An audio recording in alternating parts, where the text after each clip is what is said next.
Class 10। Welcome to Mishra online classes. मैं हूं निशा मिश्रा और आज के इस वीडियो में हम शुरू करने जा रहे हैं नागरिक शास्त्र का फर्स्ट चैप्टर, जिसका नाम है सत्ता की साझेदारी। और आपकी नागरिक शास्त्र की इस बुक का नाम है लोकतांत्रिक राजनीति भाग 2। तो आज के इस वीडियो में हम जानेंगे सत्ता की साझेदारी के बारे में। सत्ता की साझेदारी क्या होती है, सत्ता की साझेदारी के क्या कारण हैं और सत्ता की साझेदारी क्यों महत्वपूर्ण है। साथ ही हम जानेंगे श्रीलंका और बेल्जियम की सत्ता की साझेदारी के बारे में और डिस्कस करेंगे बेल्जियम की सत्ता की साझेदारी का मॉडल। तो शुरू करते हैं अपना टॉपिक, सत्ता की साझेदारी।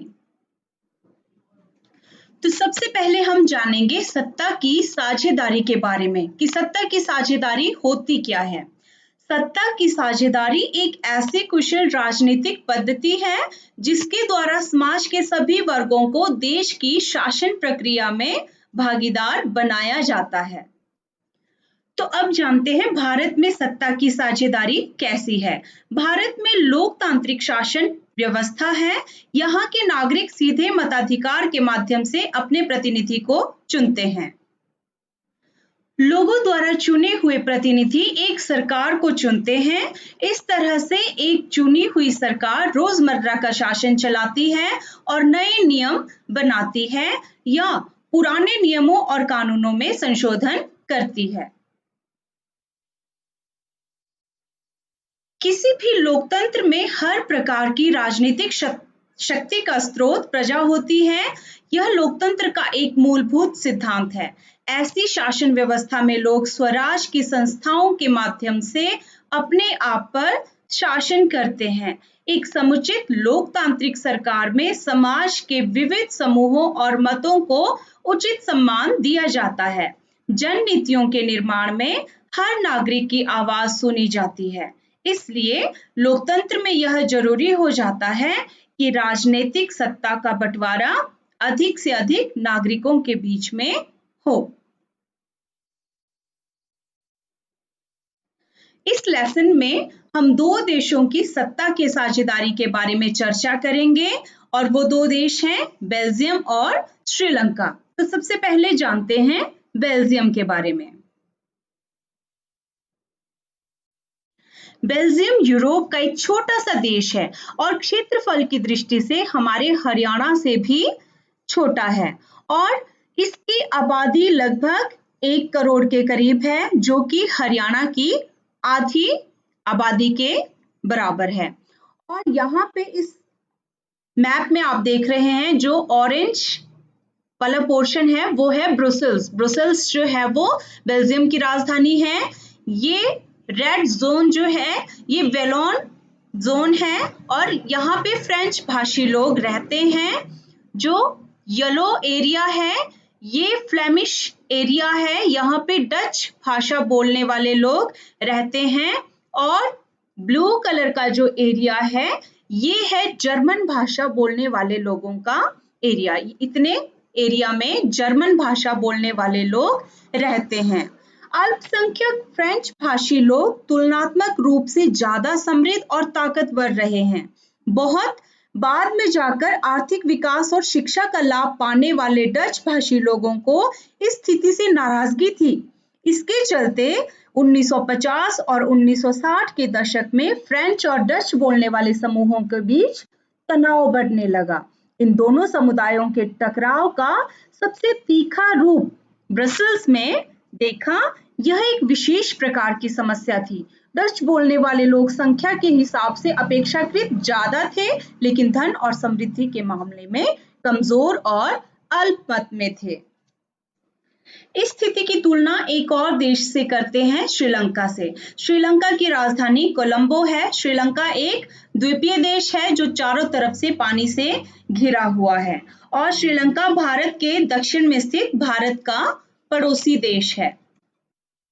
इसकी आबादी लगभग 2 करोड़ है, जो कि हरियाणा के बराबर है। श्रीलंका विभिन्न सामाजिक समूहों वाला देश है जिसमें सिंहली, तमिल, मुसलमान और ईसाई लोग रहते हैं।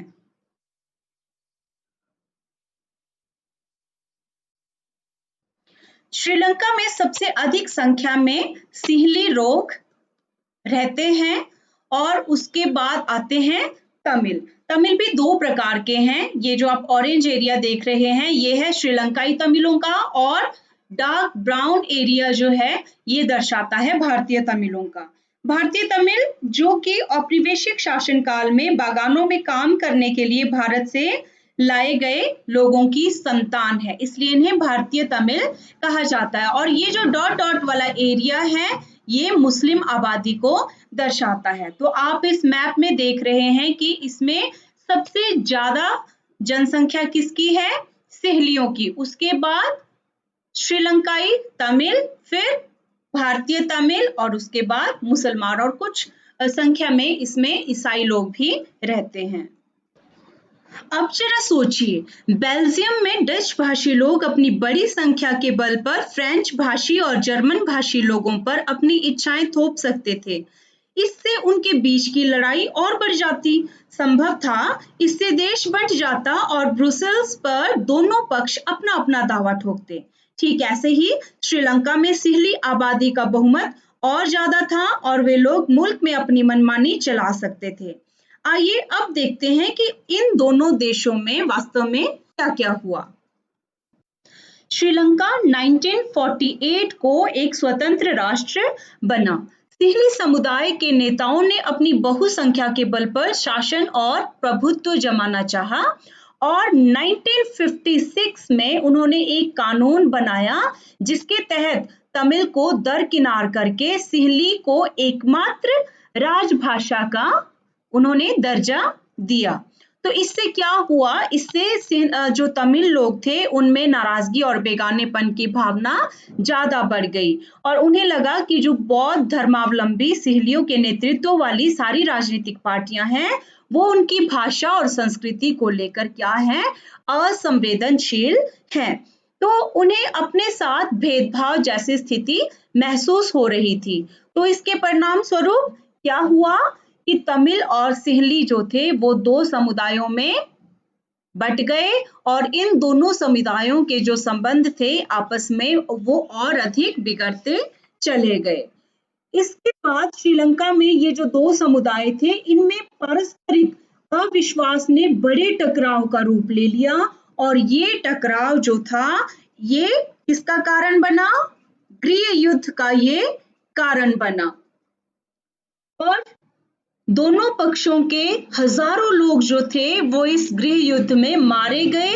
अनेक परिवार अपने मुल्क से भागकर शरणार्थी बन गए और 2009 तक ये जो गृह युद्ध था श्रीलंका का ये चलता रहा। अब हम बात करते हैं बेल्जियम की समझदारी की। बेल्जियम के नेताओं ने श्रीलंका से अलग रास्ता अपनाने का फैसला किया। बेल्जियम के मॉडल की कुछ मुख्य बातें निम्नलिखित हैं। बेल्जियम के संविधान में इस बात का स्पष्ट प्रावधान है कि केंद्रीय सरकार में डच और फ्रेंच भाषी मंत्रियों की संख्या समान रहेगी। नंबर 2, केंद्र सरकार की अनेक शक्तियां देश के दो इलाकों की क्षेत्रीय सरकारों को सुपुर्द कर दी गई हैं, यानी राज्य सरकारें केंद्रीय सरकार के अधीन नहीं है। नंबर 3, ब्रुसेल्स में अलग सरकार है और इसमें दोनों समुदायों का समान प्रतिनिधित्व है। केंद्रीय और राज्य सरकारों के अलावा यहाँ एक तीसरे स्तर की सरकार भी काम करती है, यानी सामुदायिक सरकार। इस सरकार का चुनाव एक ही भाषा बोलने वाले लोग करते हैं। डच, फ्रेंच और जर्मन बोलने वाले समुदायों के लोग चाहे वे जहां पे भी रहते हो इस सामुदायिक सरकार को चुनते हैं। इस सरकार को संस्कृति, शिक्षा और भाषा जैसे मसलों पर फैसले लेने का अधिकार है। अब हम जानेंगे कि सत्ता की साझेदारी क्यों जरूरी है या फिर सत्ता की साझेदारी के क्या कारण है। तो किसी भी देश में सत्ता की साझेदारी का होना बहुत ही आवश्यक है। सत्ता की साझेदारी हर समूह को समान सत्ता प्रदान करती है। सत्ता मीन्स शक्ति प्रदान करती है। सत्ता की साझेदारी के दो मुख्य कारण हैं। पहला कारण है युक्तिपरक कारण, जिसे हम प्रूडेंशियल रीजन कहते हैं। तो सत्ता की साझेदारी से विभिन्न सामाजिक समूहों के बीच टकराव का अंदेशा कम हो जाता है, विशेष रूप से ऐसे देश में जहां बहुत सी भाषाएं बोलने वाले लोग रहते हों, अलग-अलग जातियों तथा धर्मों के लोग रहते हों। ऐसी स्थिति में सत्ता की साझेदारी एक युक्तिपरक कारण है। दूसरा इसका कारण है नैतिक कारण, मतलब मॉरल रीजन। सत्ता की साझेदारी लोकतंत्र की आत्मा होती है। लोकतंत्र का मतलब ही यही होता है कि जो लोग इस शासन व्यवस्था के अंतर्गत हैं, उनके बीच सत्ता को बांटा जाए। सत्ता की साझेदारी से विभाजित समाज में तनाव कम होता है। सत्ता की साझेदारी देश के लिए बहुत ही लाभदायक है। अब हम चर्चा करेंगे सत्ता की साझेदारी के रूप अथवा अलग-अलग तरीके पे। तो सत्ता की साझेदारी के अलग-अलग रूप हैं या अलग-अलग तरीके हैं। इनमें नंबर 1 पे है शासन के विभिन्न अंग, जैसे विधायिका, कार्यपालिका और न्यायपालिका के बीच सत्ता का बंटवारा रहता है। इसे हम सत्ता का क्षैतिज वितरण कहते हैं, क्योंकि इसमें सरकार के विभिन्न अंग एक ही स्तर पर रहकर अपनी अपनी शक्ति का प्रयोग करते हैं। नंबर 2, सरकार के बीच भी विभिन्न स्तरों पर सत्ता का बंटवारा हो सकता है, जैसे कि पूरे देश में एक सामान्य सरकार हो और फिर प्रांत या क्षेत्रीय स्तर पर अलग-अलग सरकारें हों। पूरे देश के लिए बनने वाली ऐसी सामान्य सरकार को अक्सर संघ या केंद्र सरकार कहते हैं। प्रांतीय या क्षेत्रीय स्तर की सरकारों को भारत में राज्य सरकार कहते हैं। ऐसे बंटवारे को ऊर्ध्वाधर वितरण कहा जाता है। नंबर 3, सत्ता का बंटवारा विभिन्न सामाजिक समूहों जैसे भाषाई और धार्मिक समूहों के बीच भी हो सकता है। बेल्जियम में सामुदायिक सरकार इस व्यवस्था का एक अच्छा उदाहरण है। नंबर 4, कई बार सत्ता का बंटवारा राजनीतिक दलों एवं दबाव समूहों में भी कर दिया जाता है। यदि अनेक पार्टियां मिलकर सरकार का निर्माण करती हैं, तो सत्ता का बंटवारा विभिन्न पार्टियों में कर दिया जाता है। भारत और डेनमार्क में अनेक राजनीतिक दल हैं जो सत्ता का बंटवारा कर सरकार चलाते हैं। तो प्यारे बच्चों, ये था आज का टॉपिक, जिसमें हमने जाना सत्ता की साझेदारी के बारे में। कल हम दूसरे लेसन के वीडियो के साथ फिर मिलेंगे। तब तक के लिए have a good day to all.